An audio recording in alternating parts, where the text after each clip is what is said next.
तर अचानक सकाळी ऑलमोस्ट सर्व लोकांच्या मोबाईलवरती एक सायरनसारखा साऊंड आला आणि त्याच्यासोबत एक इमर्जन्सी मेसेज आला.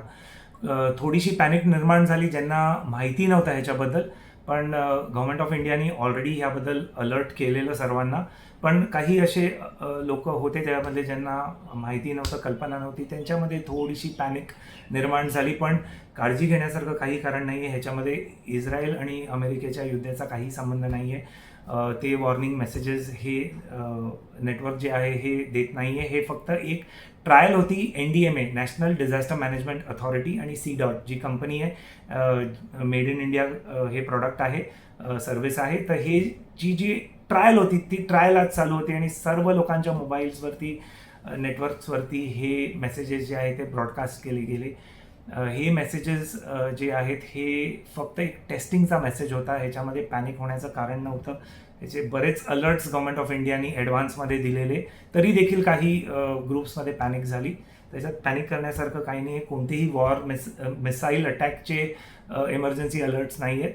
त्यामुळे लोकांमध्ये पॅनिक क्रिएट करू नये. आणि ही समजून घ्या सिस्टीम काय आहे. तर this is called cellular broadcast alert system. ही कशासाठी आहे आणि कशी काम करते हे मी तुम्हाला शॉर्टमध्ये सांगणार आहे.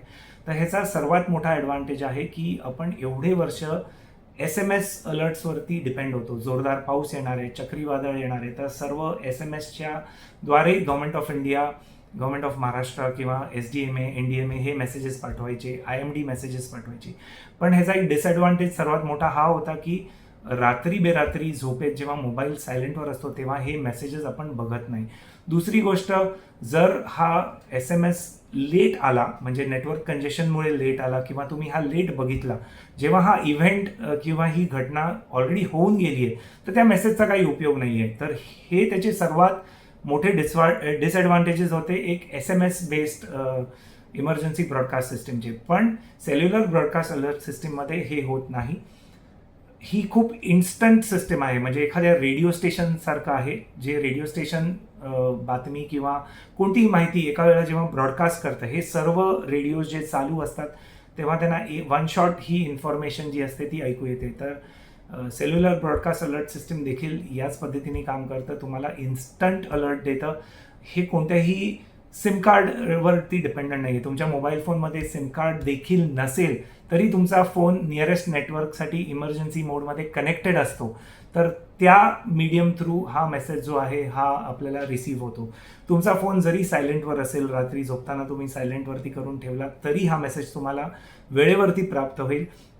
ह्याच्यामध्ये काही मिली सेकंड्स किंवा काही सेकंड्सचा फक्त डिले असतो. जेव्हा पासून हा ब्रॉडकास्ट केला जातो, government of Maharashtra, government of इंडियाने जर हा ब्रॉडकास्ट केला आणि तो तुमच्या मोबाईलवरती डिलिव्हर होण्यात काही सेकंड्स किंवा मिली सेकंड्सचा फक्त गॅप असते. त्यामुळे ती जी मोठी गॅप होती ही ह्याच्यामध्ये आपल्याला बघायला मिळणार नाही आहे किंवा हा ॲडव्हान्टेज आहे या सिस्टीमचा.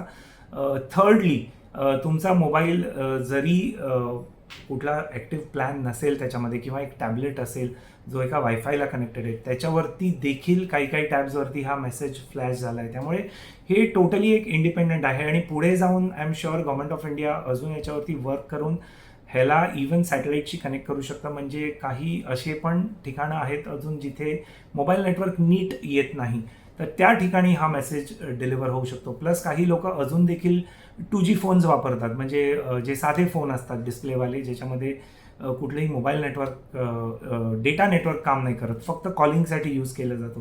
त्या मोबाईल फोन्समध्ये देखील ही सिस्टीम काम करते. त्यामुळे ह्या सिस्टीमचा सर्वात मोठा ॲडव्हान्टेज आहे. आणि आय थिंक आपण खूप पॉझिटिव्हली हे घेतलं पाहिजे की आपल्याला भारत देशात ही प्रगती होते.